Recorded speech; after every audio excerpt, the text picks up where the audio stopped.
The air inside the studio was electric, charged with the kind of anticipation that makes silence itself feel deafening. The cameras panned slowly, capturing the restless faces of the audience and the sharp glare of the lights. Everyone was waiting for the clash they knew was coming. Kaitlan Collins leaned forward in her chair, pen tapping against her notes, her expression sharpened with the quiet confidence of someone ready to test, ready to challenge, ready to dismiss. Across from her sat Jasmine Crockett, steady, unflinching, her hands folded with the composure of a woman who had weathered storms far greater than a studio debate. When Crockett's turn to speak finally came, her voice carried with a force that demanded attention. It wasn't loud. It didn't need to be. It was precise, deliberate, and laced with conviction that cut sharper than any raised tone could. The first sentence landed like a strike of thunder, shattering the rhythm of rehearsed questions and talking points.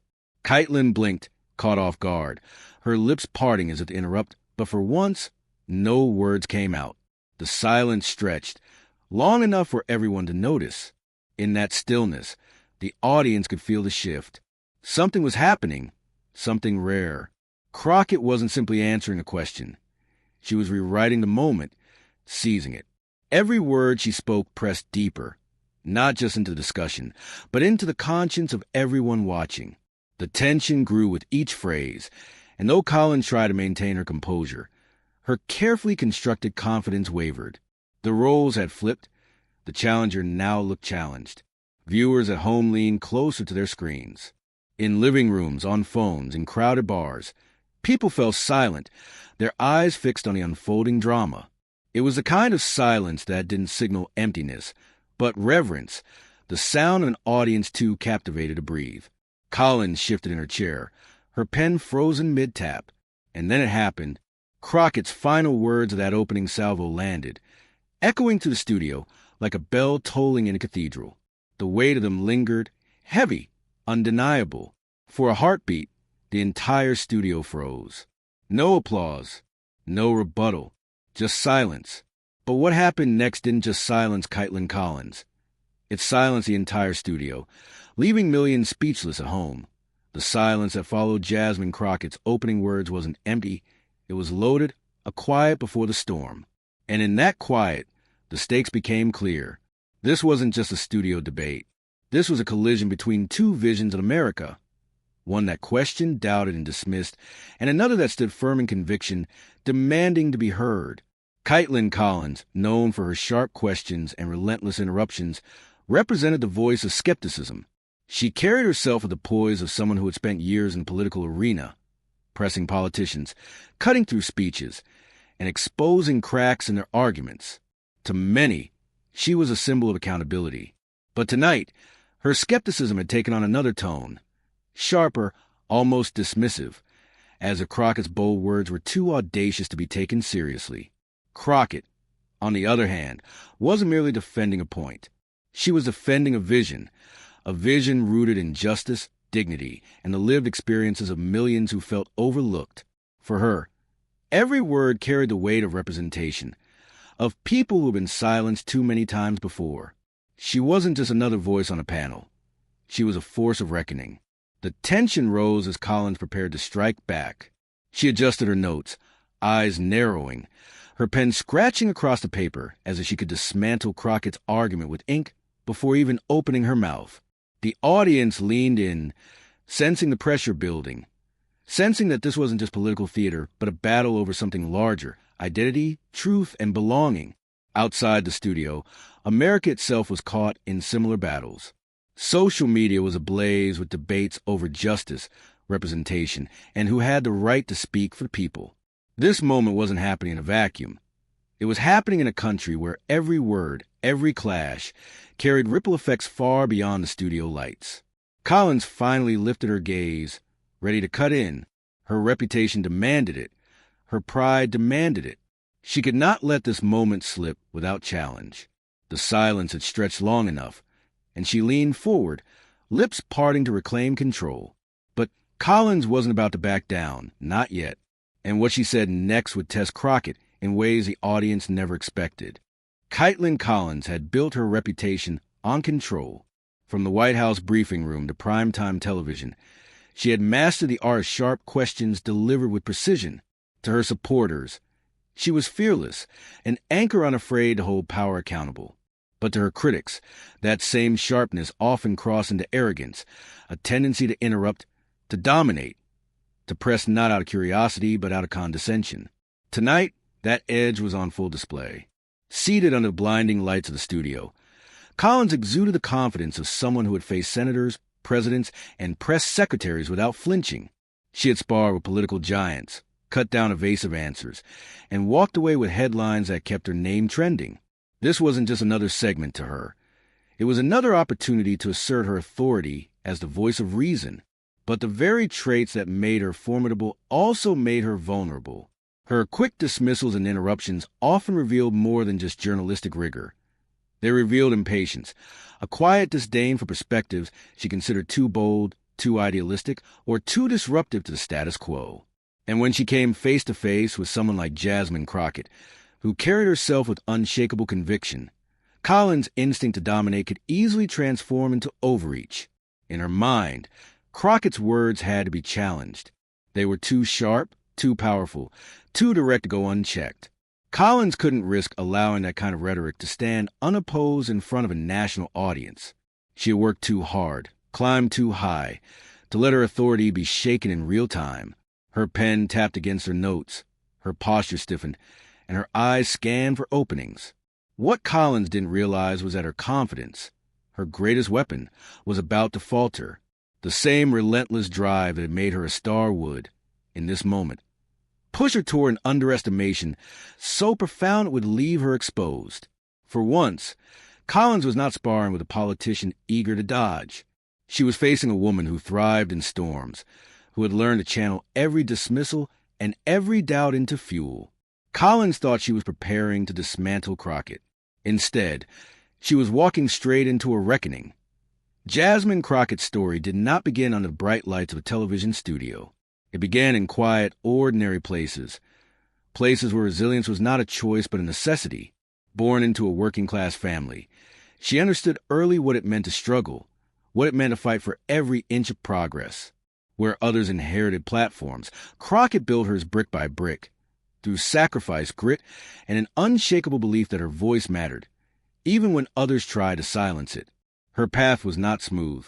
In school, she was the one who spoke up when others stayed quiet, unafraid to challenge teachers or systems that overlooked students like her. Later, as she pursued law, she found herself in spaces where her very presence seemed to unsettle those who thought justice belonged to the privileged few. But she refused to shrink. Every courtroom appearance, every client she defended, added steel to her spine. She learned that to stand tall in a room designed to diminish her was itself a victory. Politics was never her endgame. It was her response. She saw the gaps, the communities overlooked, the voices ignored, and realized that someone had to bridge those divides. So she stepped into the arena, not for power, but for representation. Her rise was not fueled by money or connections, but by a community that saw in her reflection of themselves. They trusted her because she carried their stories, the stories of immigrants chasing opportunity, of workers demanding dignity, of families holding on to hope in a system that often failed them. By the time she took her seat in the studio opposite Kaitlan Collins, Crockett had already faced storms far harsher than a televised debate. She had been doubted, dismissed, underestimated. Each time she endured. Each time she rose. She had learned that dignity is not granted. It is seized and held, even when the world tries to strip it away. That night, when the cameras turned toward her, Crockett's calm was not the calm of inexperience, but of preparation. She knew the way of her words, knew that every sentence she spoke carried not just her voice, but the echoes of millions. She was not simply answering a question. She was carrying the lived truth of those who rarely got a microphone. And so, when she leaned forward, steady and composed, her eyes fixed not on Collins' skepticism, but on the moment itself, she was ready to take every dismissal she had endured and turn it into fire, ready to transform silence into validation, ready to remind America that conviction rooted in truth can silence even the loudest doubt. Everything she had lived, everything she had fought for, had prepared her for this clash. The question was never whether she could rise to the moment. It was whether the moment was prepared for her. The tension inside the studio thickened with every passing second. Kaitlan Collins adjusted her chair, leaning in, her eyes narrowing as she prepared to reassert control. She had been momentarily silenced, but Collins was not the kind of figure to retreat quietly. Her pen, which had gone still during Crockett's first salvo, began to move again across the page. She was ready to strike, and the sharp edge in her voice signaled it. "Congresswoman," she began, her tone clipped, "your words sound powerful, but where's the practicality? Where's the reality?" The question wasn't meant to seek answers. It was meant to cut, to puncture the power of Crockett's conviction.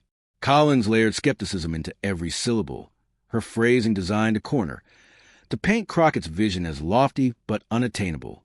The audience stirred. Some shifted uncomfortably in their seats, sensing the hostility beneath Collins' veneer of professionalism.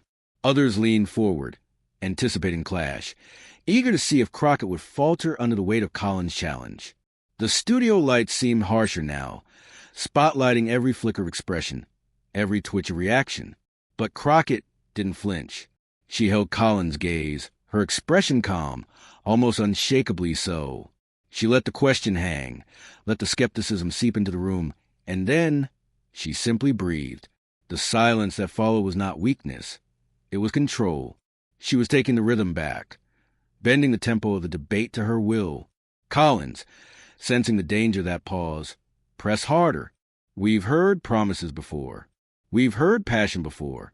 But passion doesn't solve problems. Don't you think the American people deserve more than just words?" Her voice rose slightly, the edge of impatience slipping through. The clash was no longer just about policy.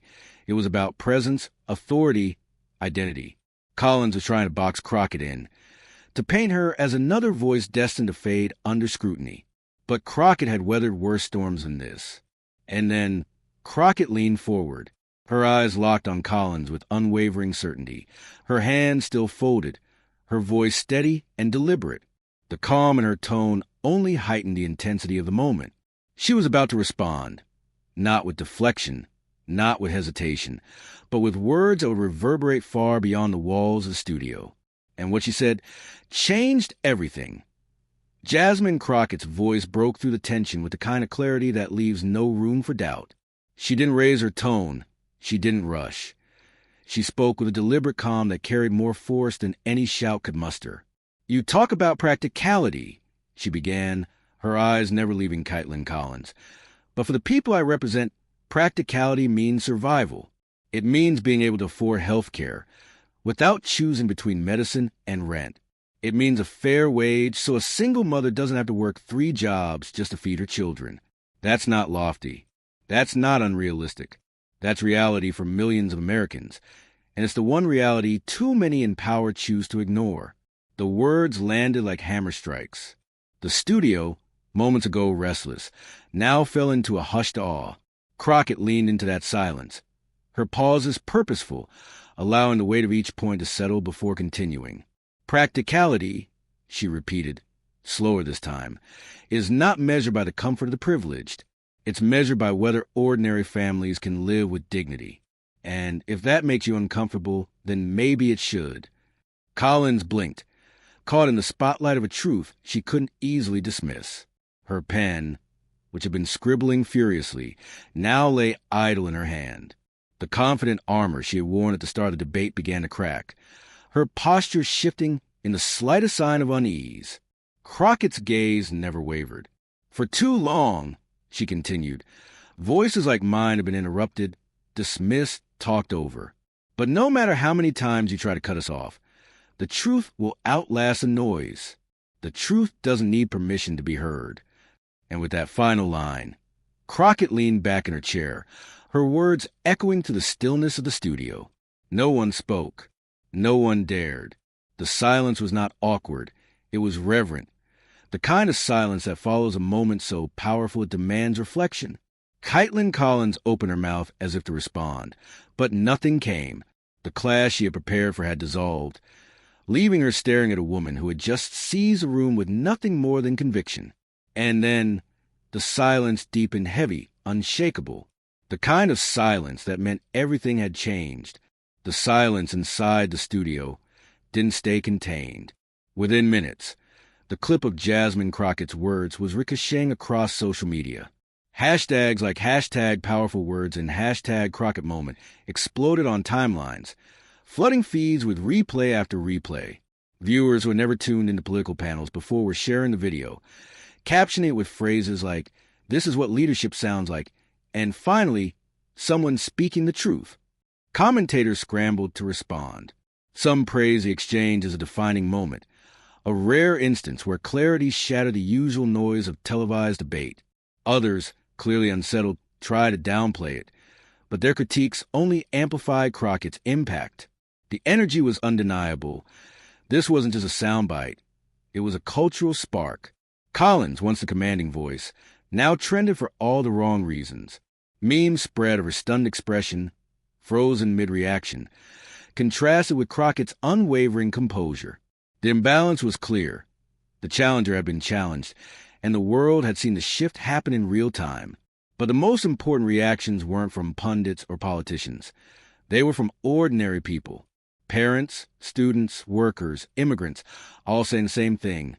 She spoke for us. It was validation, not just of Crockett's words, but their own struggles finally being voiced. The ripple effect was just beginning. Jasmine Crockett's words were more than a rebuttal. They were a declaration. In that studio, under glaring lights and skeptical eyes, she reminded the nation that dignity will always outlast arrogance, and truth will always silence doubt. Her composure in the face of Collins' skepticism carried a message larger than politics.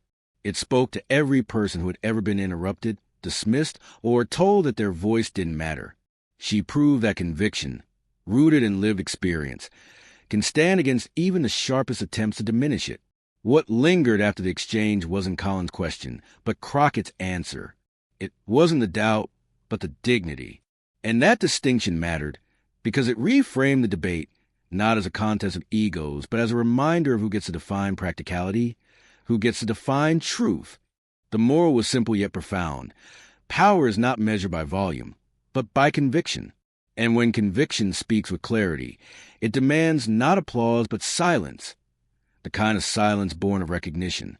That silence was a victory.